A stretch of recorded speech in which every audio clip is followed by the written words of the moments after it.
"You old hag with no money, you're in the way. We'll take all the inheritance. Get out now." Right after Dad's funeral, my brother's wife kicked Mom out. I couldn't believe what my sister-in-law had said. This was just too cruel. I was furious and about to lash out at my brother and his wife, but Mom stopped me. She whispered in my ear, "That girl, she's stunned for." I looked at Mom, confused, not understanding what she meant. "My name is Bonnie. I'm just an ordinary office worker at a small to medium-sized company.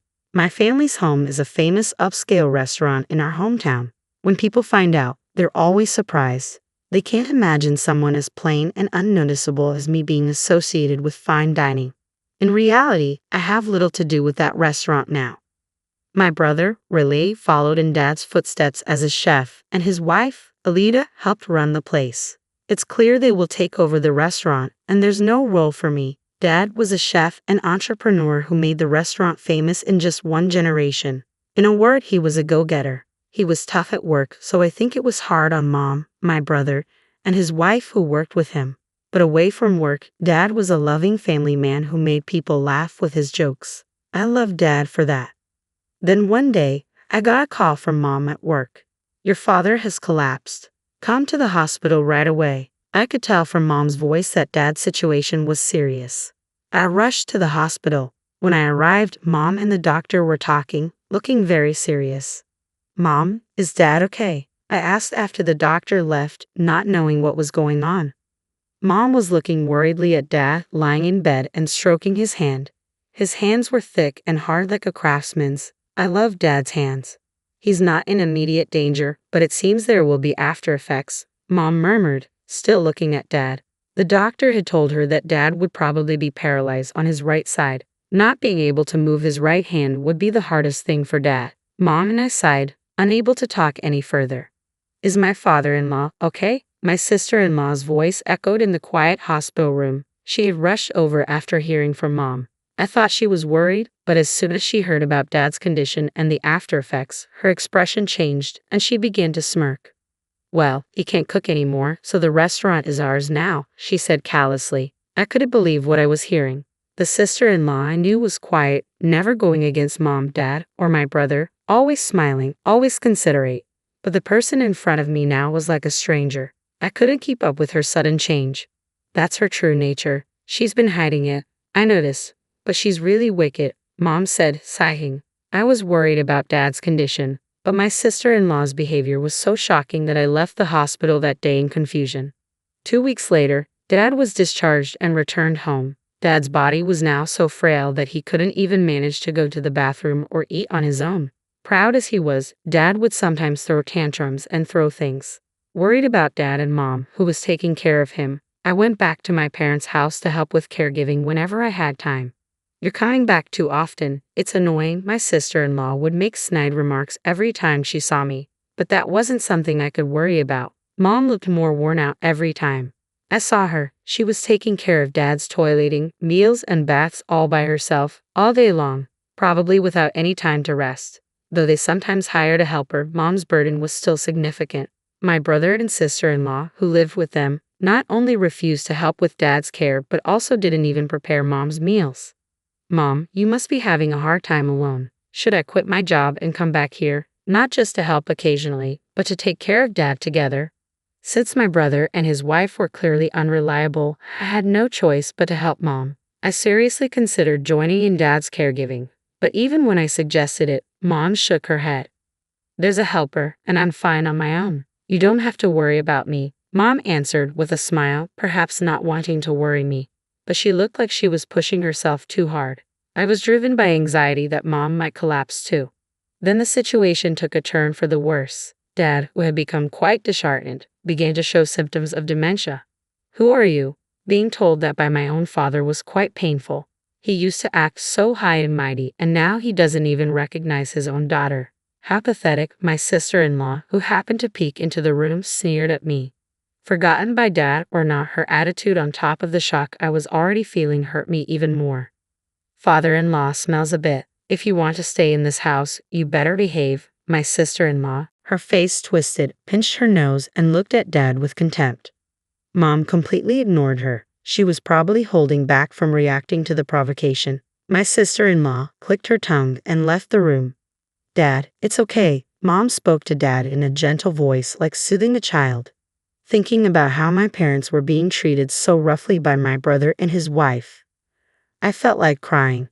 Dad's dementia continued to progress and his body weakened more and more. It was soon becoming impossible to care for him at home. As I pondered what to do with my parents, my brother, who rarely spoke to me even when I visited home, called me. I answered the phone and complained to him about his wife's attitude, but he brushed off my words and started talking about himself, saying it wasn't important. Then he asked me to help out at the restaurant on weekends. I thought it was very selfish of him, so I told him I would consult with Mom and get back to him, then hung up. I immediately called Mom and relayed the conversation with my brother to her. Mom then explained the reason my brother had asked for my help. The longtime employees and chefs are quitting one after another. Almost no one is left. They all say they can't keep up with the leader's way of doing things. I haven't been to the restaurant in a while, so I don't know the details. Mom was no longer involved in the restaurant's operations, but even while caring for Dad, she was concerned about it. It was a place they had worked hard to build together. There must be a strong attachment, and it was only natural to be concerned. She must also be worried about the employees with whom they had shared joys and sorrows. From Mom's voice, I could sense her disappointment that things had come to this. I'll go help out at the restaurant this weekend. I'll see for myself what's going on, so don't worry. After discussing it with my mom, we decided that Dad would go to daycare while I couldn't help with caregiving that weekend. I changed into an employee uniform in the locker room of my family's restaurant. How many years had it been since I last wore this uniform? I felt nostalgic, but looking around, I didn't recognize any faces. Young people who Dad would never have hired if he were still active, ones with piercings and conspicuous tattoos, were struggling in their unfamiliar uniforms as they carried food. The interior of the restaurant, which I hadn't visited in a long time, had changed significantly from my memory. I walked around the restaurant to regain my senses. Then, from a large space created by connecting several tables, I heard lively voices. Looking over, I saw my sister-in-law. She wasn't working but was having a banquet with about 30 women her age.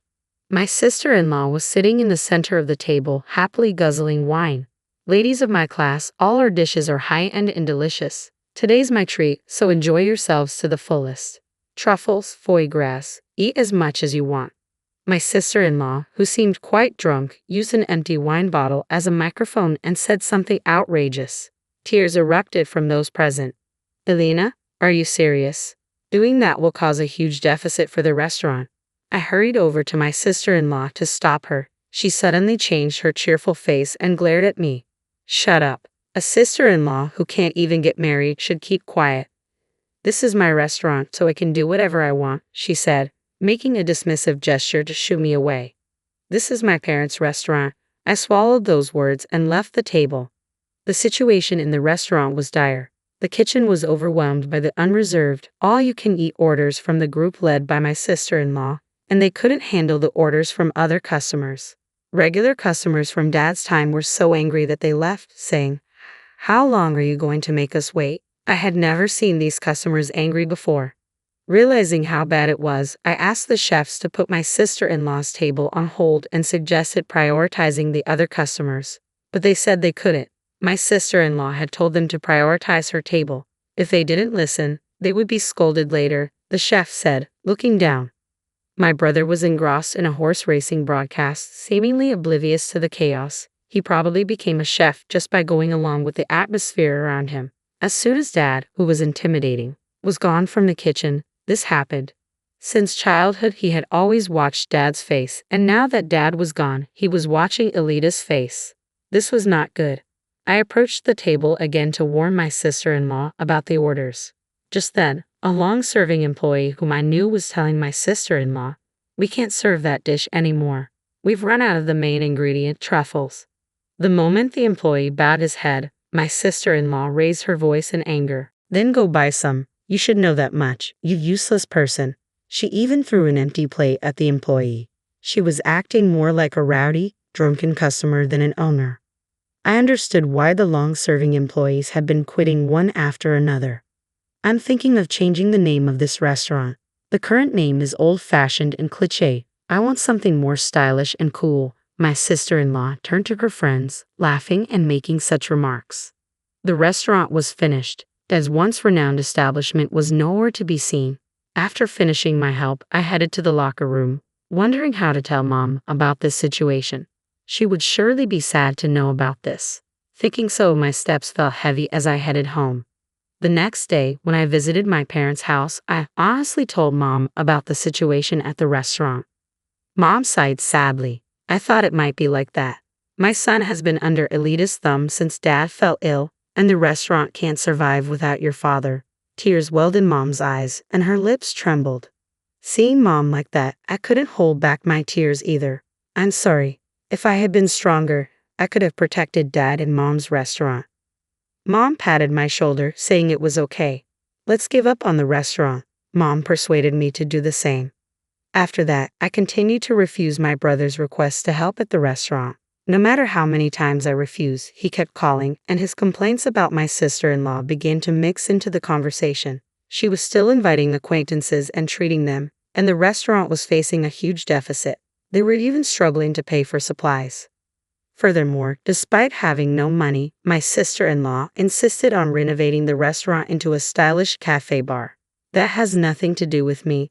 I would hang up the phone in the middle of the conversation every time. They could do whatever they wanted with the restaurant. All I wished for was Dad and Mom to live a peaceful life. A few months later, Dad suddenly passed away from pneumonia. Many people came to the funeral of Dad, known for his kindness and inability to refuse requests. Mom greeted the condolence visitors with composure. You must be tired, mother-in-law. Please rest in the back. I'll take care of the guests. My sister-in-law asserted herself at times like this. She probably didn't like Mom taking charge of the funeral, wanting to show she was the face of the family. No, I'm in charge of the funeral, so I will properly greet everyone. Mom sternly rebuked her. Whether overwhelmed by Mom's forcefulness or not, my sister-in-law left the scene with a bitter face. Under Mom's direction, Dad's funeral proceeded smoothly. Chefs who had trained under Dad, familiar regular customers, and many people I knew came and encouraged Mom and me. They didn't even make eye contact with my brother and his wife.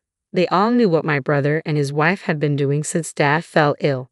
Throughout the funeral, my brother and his wife looked uncomfortable. I wish they would just keep quiet, I thought as I looked at them.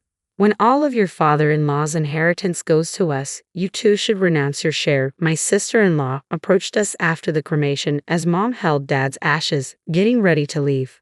The shop, the house, the money, we'll take all the inheritance. It's only natural since we've been listening to that arrogant old man for so long. Her words were truly appalling. How much more could this woman belittle others after having relied on them for so long? You penniless old woman, you're in the wrong. You should leave the house right away. We're strangers now, so don't contact us. My sister-in-law bared her teeth at Mom too. I was so angry I felt like I was losing my mind. I almost grabbed my sister-in-law, but Mom held my arm and shook her head. It's okay, it's over now, Mom said, looking at me. My sister-in-law laughed and walked away. I felt like running after her and kicking her, but Mom was still holding my hand. When Mom couldn't see Elita anymore, she let go of my hand. Then she looked at my face and smiled. That girl, she's finished. I was puzzled by her words. Mom said nothing more and began to get ready to leave again. You'll understand in time, Mom said, holding Dad's ashes with her usual gentle smile. After that, Mom, who had been driven out of her home, has been living in my condominium. Surprisingly, Mom had saved a considerable amount of money in her name. It seems Dad had been paying Mom a substantial salary, and with that saved money as capital, Mom had been increasing her assets through investments like stocks. This place is too cramped. Let's buy a more spacious condominium, Mom said. She is currently looking for a property for the two of us to live in. 3 months later, a call came from my sister-in-law. Why didn't you tell me about father-in-law's debt? A scary debt collector is sitting in the shop. What are you going to do about it? She screamed as soon as I picked up the phone. Her voice was so loud that Mom, who was next to me, could hear everything. Hearing my sister-in-law's screams, Mom gave a mischievous smile and took the phone from me. Oh, Elita, it's been a while. Your father-in-law was too kind-hearted and became a guarantor for other people's debts. Before we knew it, the debt had grown to a huge amount. I've been repaying it until now, but it's your turn from now on. After all, you're taking all the inheritance, aren't you? Mom spoke with a chuckle. Even though she was laughing, her eyes were cold. Mom must have been harboring quite a bit of anger herself. Mother-in-law, I apologize for everything. Let's live together again and run the shop, please. My sister-in-law changed her attitude and begged. I couldn't believe she could say such a thing. I never want to deal with you two again. Mom's voice was colder than I had ever heard. She ignored my sister-in-law's screams and hung up the phone. Block her calls, please. Mom smiled as she handed the phone back to me. We had already purchased a new condominium and started our new life there. Of course, my brother and his wife don't know the location, so we'll probably never see them again. Later, through local acquaintances, I learned that my family's restaurant had closed. My brother and his wife had lost the shop and the house to debt and were left penniless. They still have remaining debts, so they are now working from morning to night at a chain restaurant in the old apartment where they live. The voices of the couple berating each other can be heard echoing. Meanwhile, Mom and I finished observing Dad's third death anniversary and dined at a restaurant opened by Dad's top disciple. The food tasted just like what Dad used to make. That night, we talked about memories of Dad and enjoyed a feast of gourmet dishes to our heart's content.